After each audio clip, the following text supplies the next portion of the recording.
2008 সালে নির্বাচনে সাবেক সরকার বিশাল জয় নিয়ে অসহায় সাধারণ জনতার কল্যাণে ওএমএস এবং টিসিবি কার্যক্রম খাদ্যপণ্যের মূল্য নিয়ন্ত্রণে মহৎ উদ্যোগ গ্রহণ করে। সাধারণ মানুষের চরম ভোগান্তির ও বিক্রয় পরিবেশ কর্মকর্তার কটু বাক্যকে অপমানিত দুর্দশা দেখে আমার বিবেক এই মহৎ উদ্যোগের বিষয়ে বিদ্রোহ করে বসে।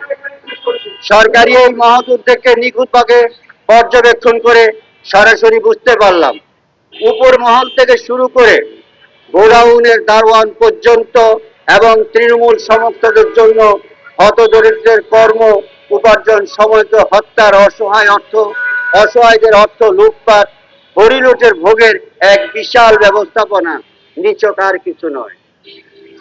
সরকারি কর্মকাণ্ডে বিদ্বেষী হয়ে নিজের ক্ষুদ্র প্রচেষ্টায় সাধারণ মধ্যবিত্ত চাকরিজীবীদের কল্যাণে ভোক্তার অধিকার সংরক্ষণ অনুসারে 2011 সালে বেসরকারি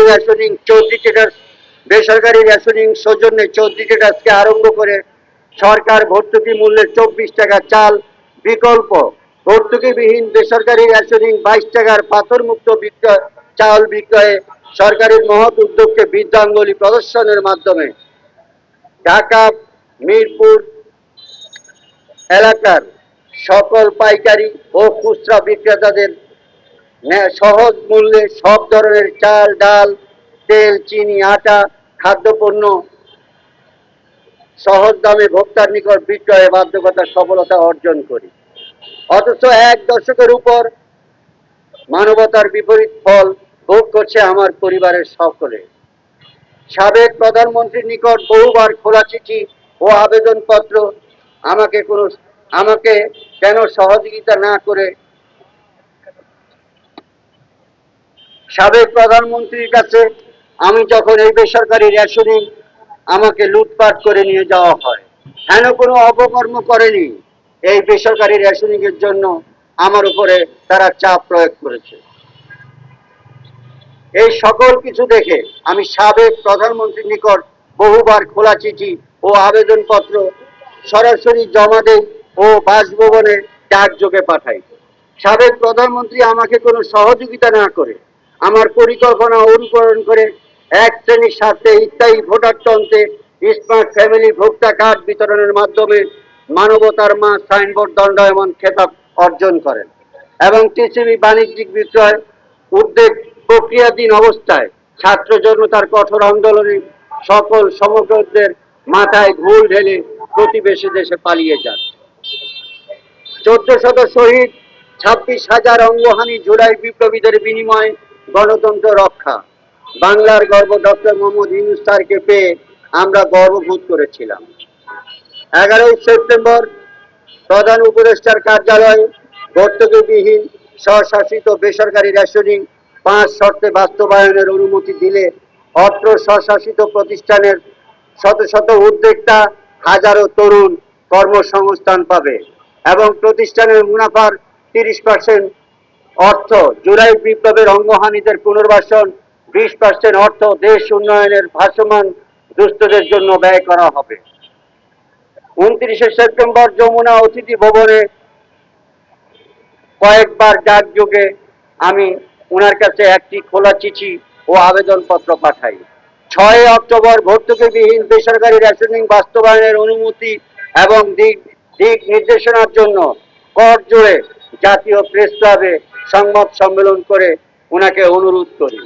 বহুবার প্রধান উপদেষ্টা, খাদ্য উপদেষ্টা, বাণিজ্য উপদেষ্টার কার্যালয়ে খোলা চিঠি এবং বেসরকারি রেশন বাস্তবায়নের জন্য অনুমতি চেয়ে অনেকবার জমা দিই। ওনাদের ওয়েবসাইটেও আবেদনপত্র পাঠাই। গত 15 মাস আমাদের সকল চেষ্টা ব্যর্থ হলে আমি বর্তমান জামায়াতে ইসলামের আমির ডক্টর মোহাম্মদ শফিকুর রহমান স্যারের নিকট একটি খোলা চিঠি পাঠাই। আল্লাহ মেহেরবান, একদিন পরেই উনি আমার সাথে মোবাইলে যোগাযোগ করেন এবং তিনি জনতার কল্যাণে সকল ধরনের পরিকল্পনা পূরণে আশাবাদ ব্যক্ত করেন ও উনার সুস্থতার জন্য দোয়া প্রার্থনা করেন। গরিব মানুষ এর চেয়ে সুন্দর করে আর বলতে পারবো না। খায় দায় চান মোল্লা, মোটা হয় জব্বর, এই বিধান আর থাকবে না। বাংলাদেশের উন্নতির পথে বাধা একমাত্র সুবিধাভোগী আতেলবাদ, সুশীল তোষামোদকারী অলিগার পলিটিক্স। আমাদের মুক্তি হবে কবে? আমরা সবাই এক চোখা দরজালের মতো হয়ে গেছি। আমরা বাঙালি, আমাদের সকলেরই মানসিক সিন্ডিকেট, সকলের ভিতরে এক রকমের দাবানল কাজ করছে। আমরা এক পরজীবী দল, রসের ভাড়া দল, ধোয়া তুলসী পাতা দল, আম পাতা জোড়া জোড়া দল, এরা নিজেদের স্বার্থে আমাদের বিভক্ত করে রেখেছে। তাই আমরা থাকি খালি পেটে, আর তিনারা থাকেন দুধে ভাতে। 24-এর পর শহীদ ওসমান হাদির ইনসাফের বাংলাদেশ, এটা আর চলবে না। বহুবার রক্ত দিয়েছি, আর রক্ত দেব না। নির্বাচনে যেই সরকার দল গঠন করুক, আমরা কাউকে বিশ্বাস করি না। আমরা শুধু বিশ্বাস করি আমরা আমাদের।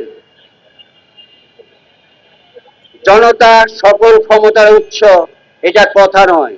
নতুন সংবিধানে দৃশ্যমান হতে হবে। বাংলাদেশের একটি নাগরিক সুবিধা বঞ্চিত থাকবে না।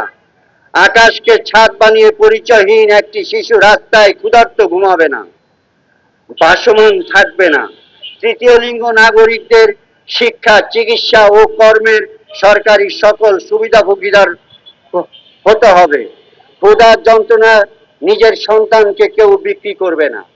জাতি ভেদাভেদ, ধনী গরিব সকলের প্রতি সুশাসন, সমান অগ্রাধিকার হবে।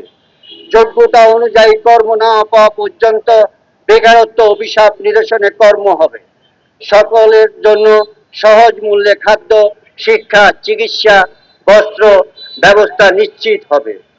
বৈদেশিক মুদ্রা উপার্জনকারীরা, কৃষি, নারী পুরুষ সকল ধরনের শ্রমিককে মানসিক যন্ত্রণা নিরসনের প্রথম ভূমিকায় অগ্রাধিকার দিতে হবে। যেমন দেশ তেমন ভেষ, নারী পুরুষ শালীন বৃত্তে স্বাধীন অগ্রাধিকার সহযোগিতা করতে হবে। প্রতিবাদী, পুঁজিবাদী, দেশপ্রেমিক, ব্যবসায়ী, সংবাদ মাধ্যমকে সম্পূর্ণ সেফটি কভার প্রদান করতে হবে। আমার বলা, জনতার মৌলিক অধিকারগুলো নিশ্চিত করতে 15 সদস্য বিশিষ্ট কৃতিমান এবং দেশপ্রেমিক সুনামধন্য ব্যক্তিদের দিয়ে প্রথম দফা সংবিধান অন্তর্ভুক্ত করতে হবে রিপাবলিক সুপ্রিম অথরিটি। এই রিপাবলিক সুপ্রিম অথরিটি হলো 15 জন দেশপ্রেমিক, কীর্তিমান এবং সুনামধন্য ব্যক্তিদের দ্বারাই গঠিত। শুধু আমি জনতা বলছি, আমার একক কথায় হবে না। আমার আহ্বান রইল সকল রাজনৈতিক দলের প্রতি,